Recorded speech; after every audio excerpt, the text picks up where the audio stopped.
5-22, octubre 16, 1903. La divina voluntad es luz, y quien la hace se nutre de luz. Encontrándome en mi habitual estado, me sentía toda llena de pecados y de amarguras. Entonces se ha hecho ver como un destello de luz en mi interior, y apenas he visto a mi adorable Jesús. Sin embargo, ante su presencia, los pecados han desaparecido, y yo, temiendo, he dicho: Señor mío, ¿cómo es que ante tu presencia, con la cual yo debo conocer más mis pecados, sucede lo contrario? Y él: Hija mía, mi presencia es mar que no tiene confines, y quien se encuentra en mi presencia es como una gotita que, ya sea negra o blanca, en mi mar se pierde. ¿Cómo se puede reconocer más? Además, mi toque divino purga todo, y lo negro lo hace blanco. ¿Cómo temes entonces? Además de esto, mi voluntad es luz, y tú, haciendo siempre mi voluntad, te nutres de luz, convirtiéndose tus mortificaciones, privaciones y sufrimientos en alimento de luz para el alma, porque solo el alimento sustancioso y que da verdadera vida es mi voluntad. ¿Y no sabes tú que con este continuo nutrirse de luz, aun cuando el alma contraiga cualquier defecto, la purga continuamente? Dicho esto, ha desaparecido.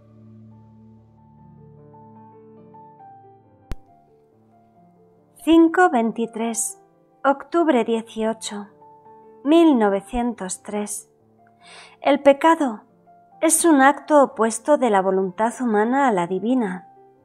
El verdadero amor es vivir en la voluntad del amado. Continuando mi habitual estado, por breves instantes he visto a mi adorable Jesús y me ha dicho: Hija mía, ¿sabes tú qué cosa forma el pecado? Un acto opuesto de la voluntad humana a la divina. Imagínate dos amigos que están en contradicción. Si la cosa es leve, tú dices que no es perfecta y leal su amistad, aunque fuesen cosas pequeñas. ¿Cómo amarse y contradecirse? El verdadero amor es vivir en la voluntad del otro, incluso a costa de sacrificio. Pero si la cosa es grave, no solo no son amigos, sino feroces enemigos. Tal es el pecado. Oponerse al querer divino es lo mismo que hacerse enemigo de Dios. Aunque sea en cosas pequeñas, es siempre la criatura que se pone en contradicción con el Creador.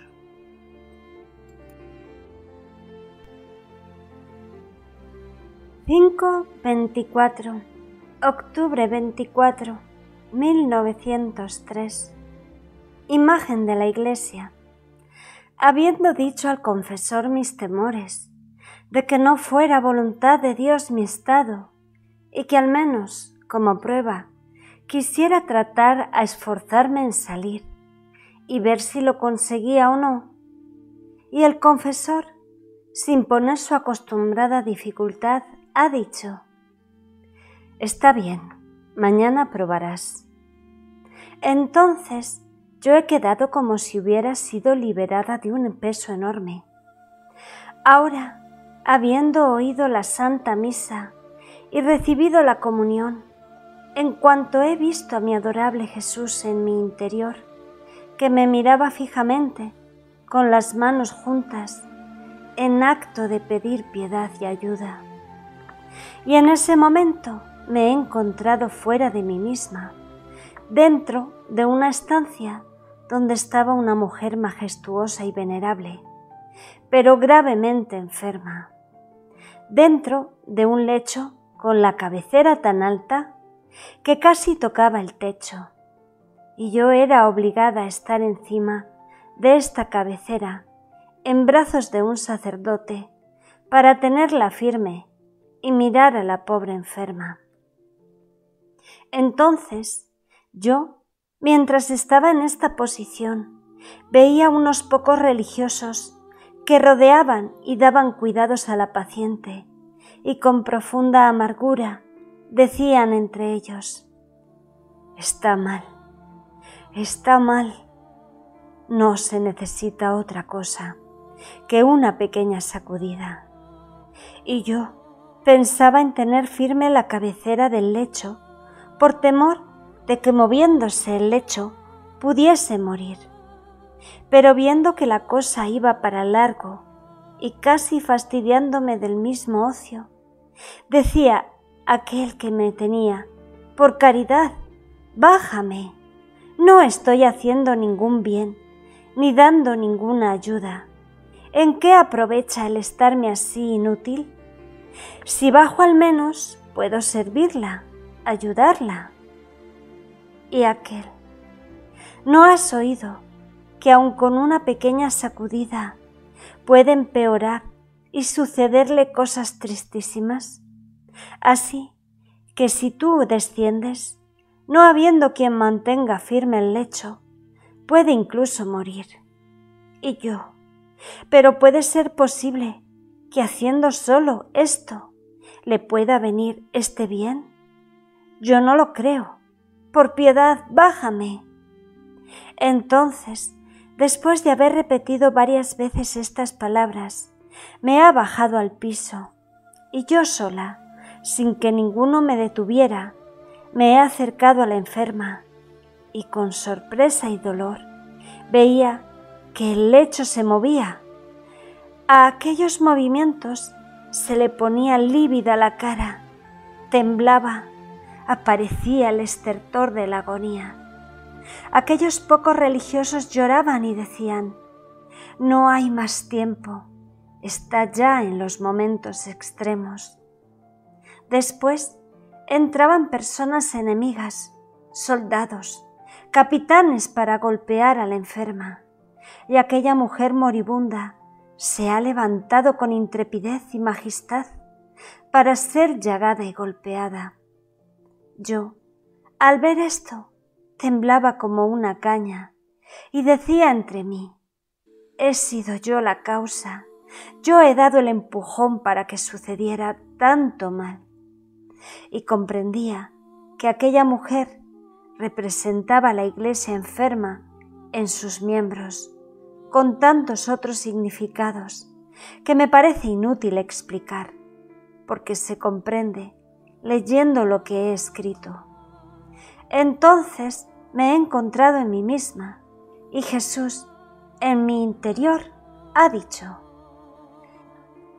«Si te suspendo para siempre, los enemigos comenzarán a hacer derramar sangre a mi Iglesia». Y yo: «Señor, no es que no quiera estar.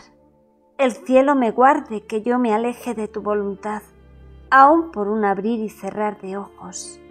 Solo que si quieres, me estaré. Si no quieres, me quitaré».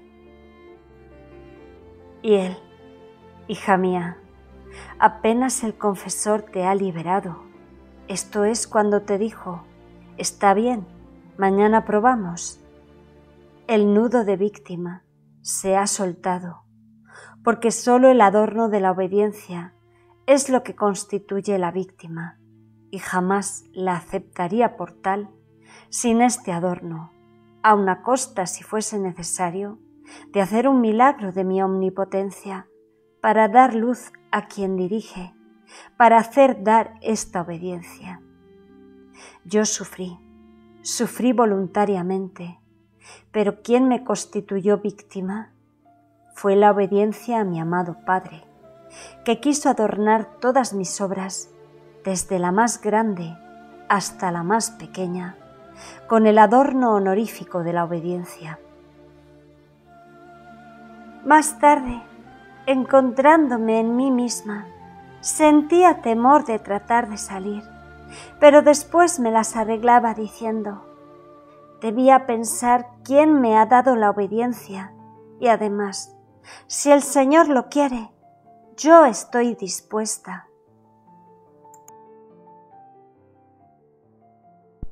5:25 Octubre 25, 1903.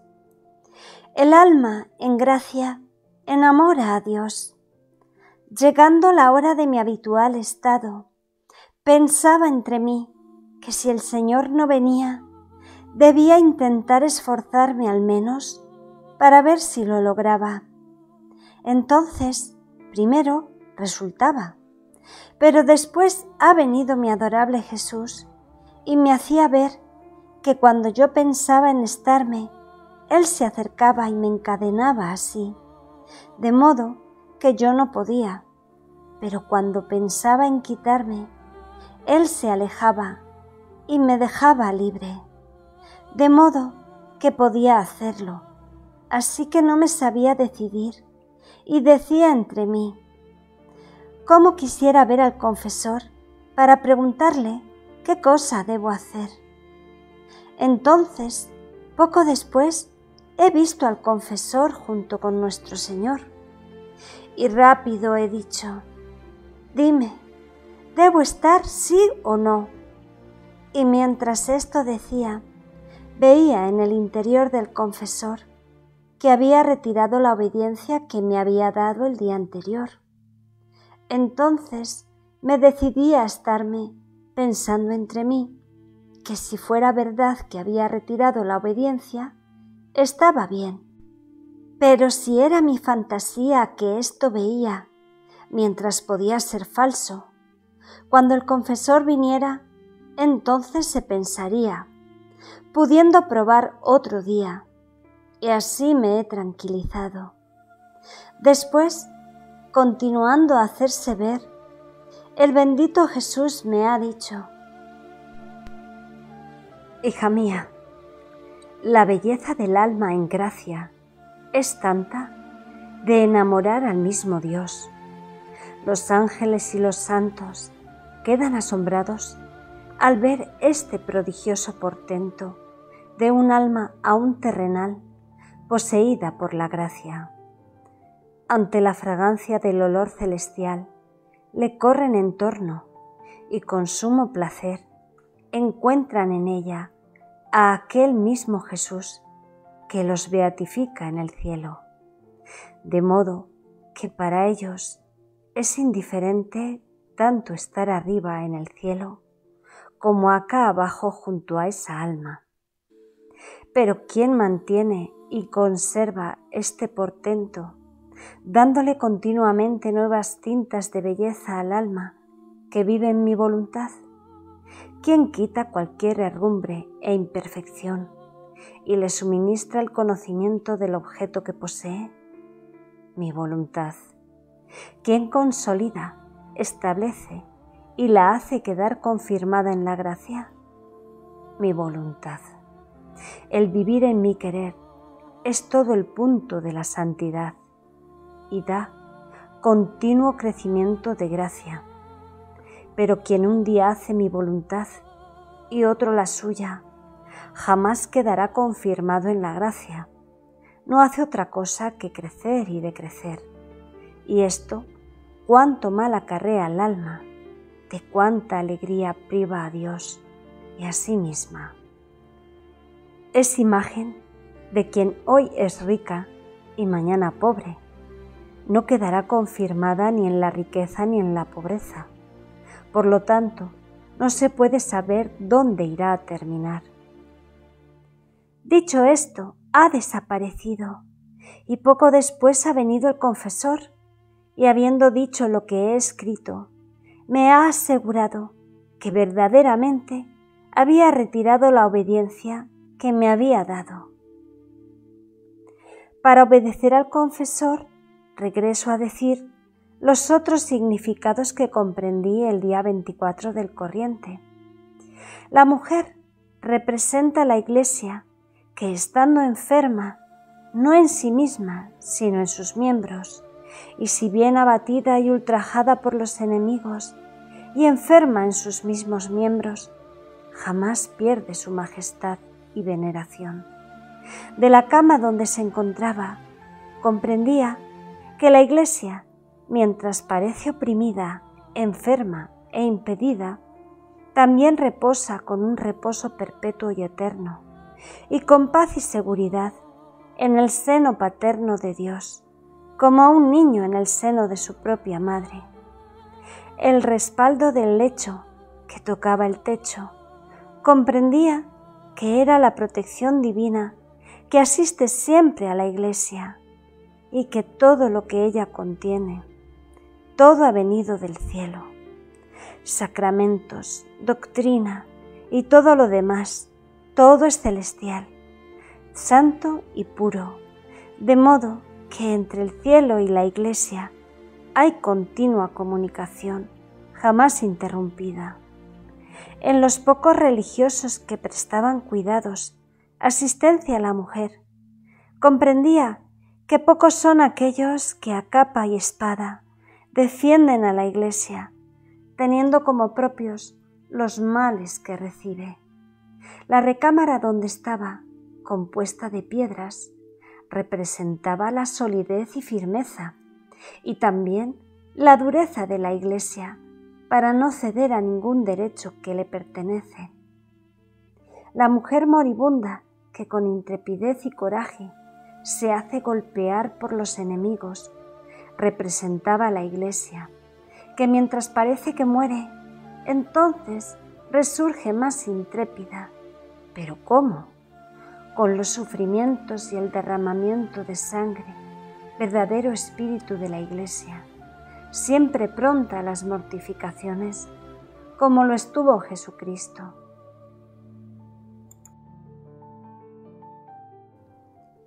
(5-26) Octubre 27, 1903. El modo de obrar divino es por el solo amor del Padre y de los hombres. Encontrándome en mi habitual estado, por poco tiempo he visto a mi adorable Jesús diciéndome: hija mía, el aceptar las mortificaciones y sufrimientos como penitencia y como castigo es laudable, es bueno, pero no tiene ningún nexo con el modo de obrar divino, porque yo hice mucho, sufrí mucho, pero el modo que tuve en todo esto fue solo el amor del Padre y de los hombres. Así que se descubre rápidamente si la criatura tiene el modo de obrar y de sufrir a lo divino, si solo el amor y a sufrir la empuja. Si tiene otros modos, aunque fueran buenos, es siempre modo de criatura. Por eso se encontrará el mérito que puede adquirir una criatura, no el mérito que puede adquirir el Creador, no habiendo unión de modos, mientras que si tiene mi modo, el fuego del amor destruirá toda disparidad y desigualdad y formará una sola cosa entre mi obra y la de la criatura. 5-27, octubre 29, 1903. Cuando el alma tiene en sí misma impreso el fin de la creación, Jesús le corresponde, dándole parte de la felicidad celestial.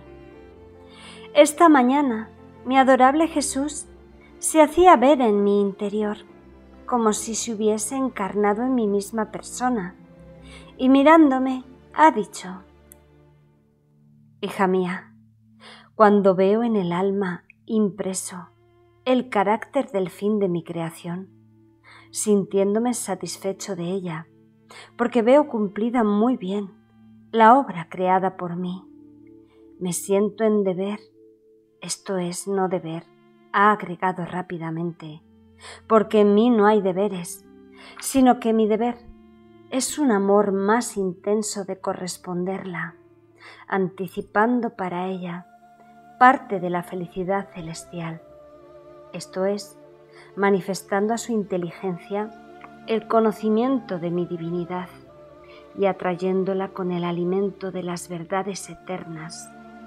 A su vista, recreándola con mi belleza. A su oído, haciendo resonar la suavidad de mi voz. A la boca, con mis besos. Al corazón, los abrazos y todas mis ternuras. Y esto corresponde al fin de haberla creado, el cual es conocerme, amarme, servirme. Y ha desaparecido. Entonces yo, encontrándome fuera de mí misma, veía al confesor y le decía lo que el bendito Jesús me ha dicho. Le preguntaba si estaba en lo correcto y me decía sí. No solo esto, sino que añadía que se conocía bien el hablar divino, porque cuando habla Dios y el alma lo relata, el que escucha no solo ve la verdad de las palabras, sino que siente en su interior una emoción que solo el Espíritu Divino posee.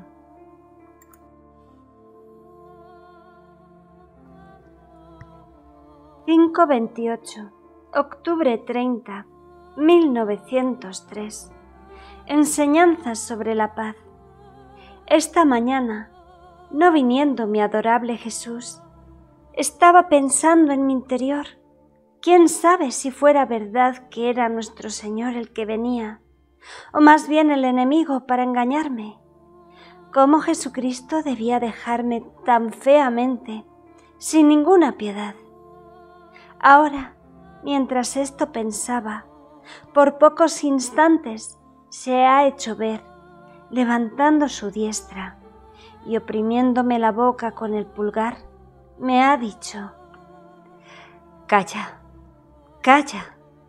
Y además, sería gracioso que uno que ha visto el sol, solo porque no lo ve, dice que no era el sol lo que había visto.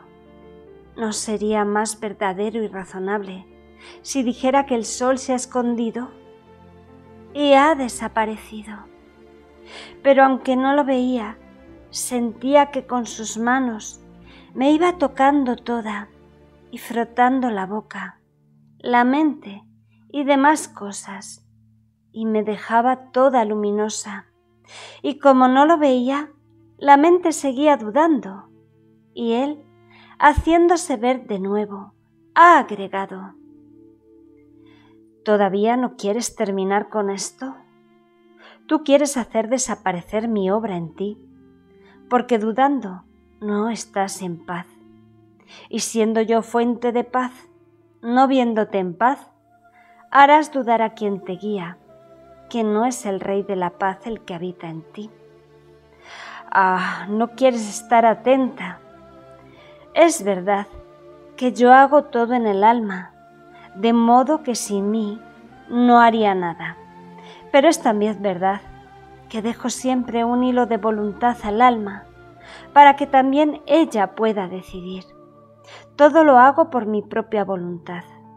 Así que, estando inquieta, rompes aquel hilo de unión conmigo y me atas los brazos sin que yo pueda obrar en ti, esperando hasta que te pongas en paz para volver a tomar el hilo de tu voluntad y continuar mi obra. Deo gratias.